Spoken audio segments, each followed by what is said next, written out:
Hi hello ನಮಸ್ತೆ. ಎಲ್ಲ ಹೇಗಿದ್ದೀರಾ?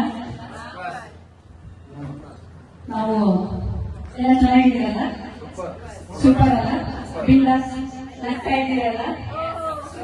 ನಾವು ಇಷ್ಟು ಚೆನ್ನಾಗಿದ್ದೀವಿ, ಬಿಂದಾಸ್ ಆಗಿದ್ದೀವಿ, ನಗ್ತಾ ಇದ್ದೀವಿ ಅನ್ನೋದಕ್ಕೆ ಕಾರಣ ಇವತ್ತು ನಮ್ಮ ಗಡಿಯನ್ನ ಕಾಯ್ತಾ ಇರೋ ಯೋಧರಿಗೆ ತಾವೆಲ್ಲರೂ ಎದ್ದು ನಿಂತು ಮೊನ್ನೆ ಆಪರೇಷನ್ ಸಿಂಧೂರ್ನಲ್ಲಿ ಸಕ್ಸಸ್ ಆಗಿದೆ. ಇವತ್ತಿಗೂ ಕೂಡ ಅಲ್ಲಿ ಗಡಿಯಲ್ಲಿ ನಮ್ಮ ಯೋಧರು ನಮ್ಮನ್ನ ಕಾಯ್ತಾ ಇದ್ದಾರೆ. ಅವರಿಗೆಲ್ಲ ಒಂದು ಬಿಗ್ ಕ್ಲಾಪ್ಸ್ ಕೊಡಬೇಕಾಗಿ ಕೇಳಿಕೊಳ್ತೇನೆ.